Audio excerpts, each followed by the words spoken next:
You know what? It's really sunny out, and I didn't put sunscreen on my face today.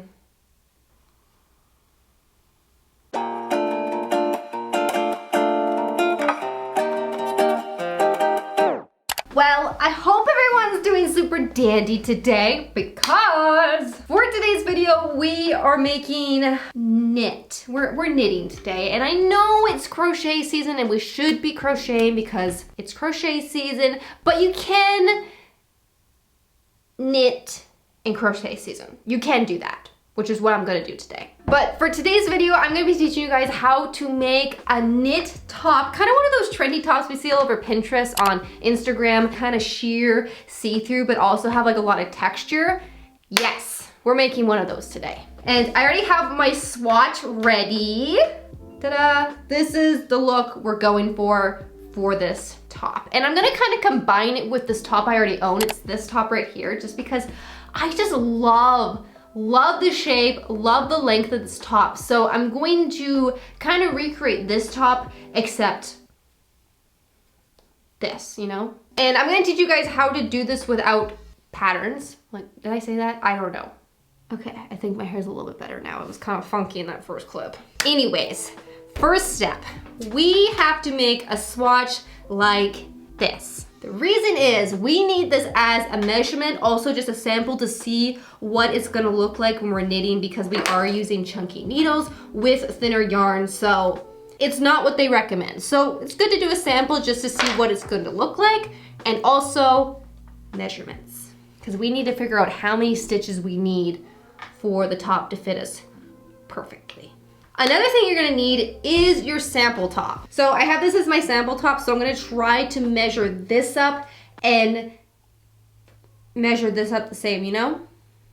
You feel me? Yeah? Okay. So step 1, you grab your top and you measure it across at the widest point. Step 2 is you take your swatch and you measure 4 inches and figure out how many stitches are in those 4 inches. Or 10 centimeters, depending on which one you like. Also, measure your swatch a few times so you have the right number. I came up with a few different numbers, so I measured like 45 times. So what I typically like to do, once I have my number, so mine was 26 at this point, I figure out how many stitches is per inch, so I just take my number 8 divided by 4, so it is 2 stitches per inch, and then you times that by the amount of inches you need. Makes sense? So I'm hoping future Jenna explained that well, but I got my stitches to cast on. I edited, that's not the right word. Adapted, no, adjusted. I adjusted the measurements so it fits better. I don't really want it form-fitting like this top. I want it a little bit looser, so that's why I added extra. And we're gonna start from the bottom. So total stitches I need for this middle part is 60. But because I wanna make mine a little bit longer and I want this little flap at the bottom, I'm gonna divide that by 2. So we're gonna cast on 30 and make this front part, then cast on 30, make this back part, and then connect them together and then work in the round. We're gonna go bottom, top. If I could change one thing about myself, it would be I would be able to sing. I really wish I could sing like really well. And what type of singer, you might ask? I wish I was an opera singer, because I don't think there's anyone out there in the world who would not be impressed if I just started belting opera. Like, you would be impressed, right? 2, 4, 6, 8. I always want to say 2, 4, 6, 8. Who do we appreciate? Like every single time. So next step, this looks so tiny, doesn't it? This does not look like it's gonna fit, but it will fit. Now we're just gonna go back and forth in stockinette stitch. We know how to do that, right? Stockinette stitch. Do you guys remember how small it was before? It was like this big. Well, look how much it grew. Now it's the right size. So if you're making it, don't be alarmed when it's super tiny at the beginning, because it clearly grows. But I am done the first part, so I ended up making it that long for like the bottom flap. So I am just gonna put all of this onto a stitch marker here, and then I'm pretty much just gonna make another one just identical. There we go. They're on my stitch marker here, and then I'm just going to trim I don't know, there. Then we're gonna put this aside. Basin. Basin.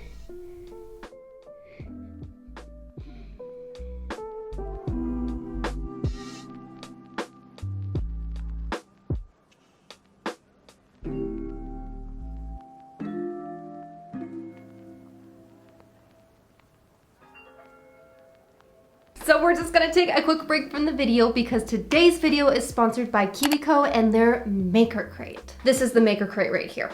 So you might have heard of KiwiCo and their amazing STEAM activities for kids, but you probably haven't heard of their Maker Crate, which is a subscription box for all the makers out there. So the Maker Crate is a monthly craft box that helps you guys discover new art, new tools with this box every single month. And with this Maker Crate, you do not have to be a newbie, you don't have to be an experienced crafter, you can be at any single level and you can enjoy every single craft in these boxes. So for my Maker Crate, I got the Macrame Planters edition, and you guys know I love plants. I haven't done macrame in a really long time, but everything is here in the box. So this is what the macrame should look like when I'm done, and in the box it will have all the supplies needed, all the instructions, everything, so you don't have to go to the store and get any other supplies. Overall, I really enjoyed making these macrame planters. One, because the instructions were video format, so I could just watch as I was actually creating these two planters, and two, I got into an old craft of macrame I haven't done in years, and also just playing around with the paper clay was really soothing. If you guys want to try out the Maker Crate for yourself or even as a gift, use my link down below in the description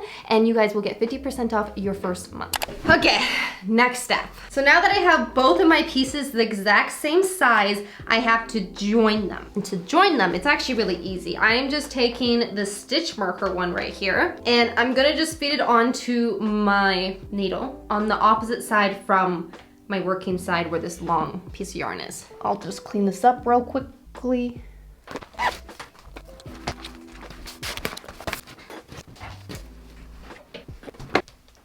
Better. Okay, so to connect the two pieces now, what I do is first I start with one piece and knit all the way to the end, and then when you get to the other side, you just keep knitting. You just keep knitting with the same yarn, just keep going. It's that easy peasy lemon squeezy. Look how cute this looks so far. I know it looks itty bitty, like this is not gonna fit whatsoever, but trust the process. It will fit. So for this whole top, I'm thinking I'm gonna do it all in blue, which I was going back and forth because I do have a lot of cotton yarn. I could do stripes or two colors or stripes, you know, something fun. But then I just was like, no, we're gonna keep it simple. We're gonna keep it blue. I'm going on a little adventure soon. And soon, I mean like a couple hours or so. And you guys are gonna come with me. We're gonna go on an adventure together. We're gonna bring my knitting stuff. We're gonna knit in the car ride, possibly knit there. It's gonna be a great time. Very great time. But before the adventure, I do gotta mention that I am just gonna be knitting in the round and around and around and around until I get to here. This, to like under the shoulder here, which, oh man, my sneezes are aggressive today.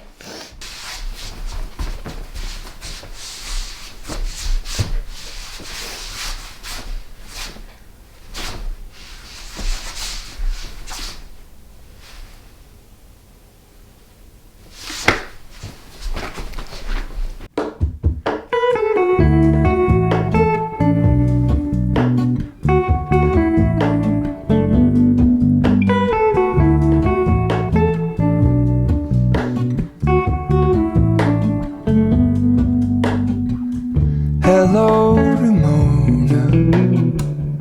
I can't shake the simplest feeling beyond the ghost. We stand on the opposite shore. Hello, Ramona. I reach through mysterious ceilings, my only hope. You guys want to know how long it took me to do my hair right here today? 45 minutes. It's because I tried to do my hair nice. I was like, oh, I'm gonna put a little effort in today and maybe do my hair nice and not just put it in a bun. But then I realized after 45 minutes, I actually don't really know how to do hair and I'm not very good at it, so ta-da.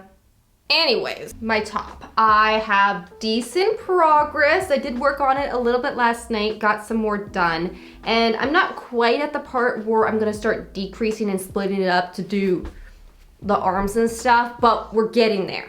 We're getting there.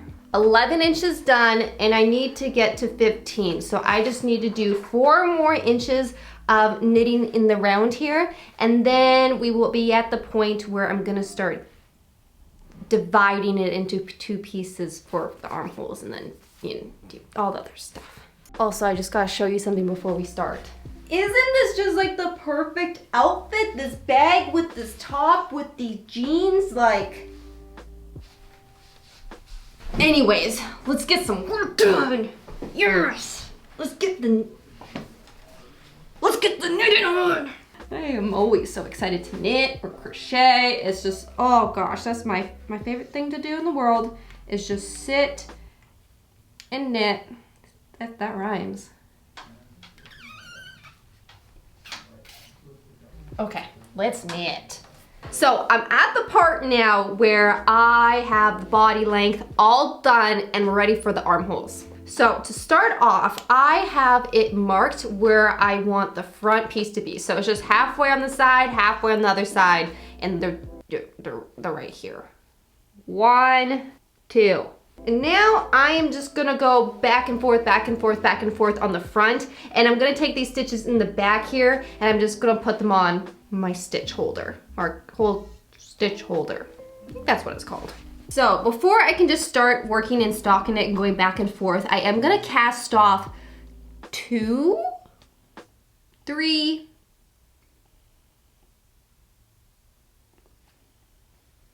2. We're gonna cast off 2.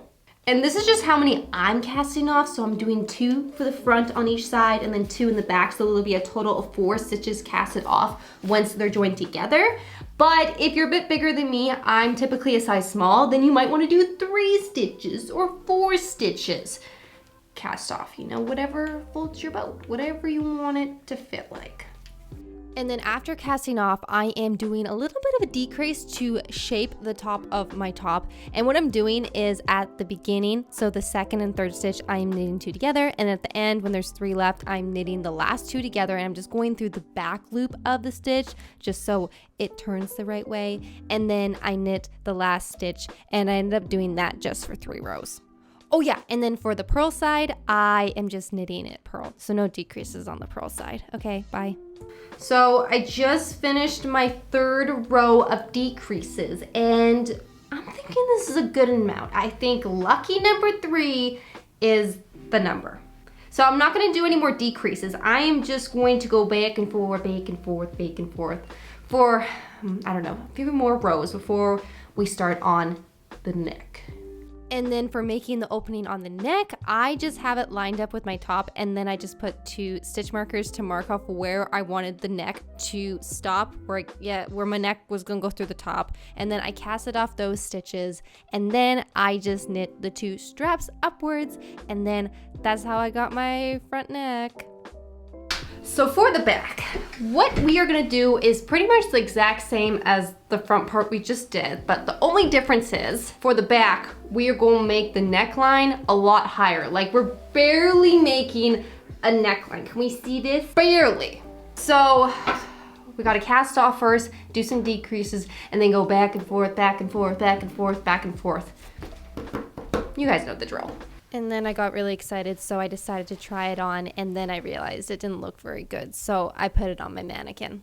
So I just have her pinned on my mani here. She's not finished, and I'm kind of glad that I did pin it because now I'm seeing my mistakes. First mistake is the straps in the front. Way too long. Like I gotta take probably 2 inches off the front so it will fit right, because otherwise if I left it that length, it would probably look like a wrestler's outfit on me. Real low and skinny. Yeah, it'll probably look like that on me. And then for the back, almost there. It's a little short. I think I might just add like 2 more rows and then attach the straps to the back straps, and then we are finished. Okay, I am finally done. The top, it's all tucked in. I even styled it for you guys, so here it is.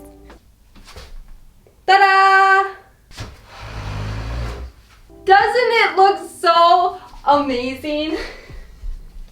I'm just so excited about this top. I was really nervous. You know, I told you guys I was a little nervous that it was going to be ugly, and I underestimated how nervous I was because I didn't want to freak you guys out, but I honestly thought this was going to be so ugly, this top.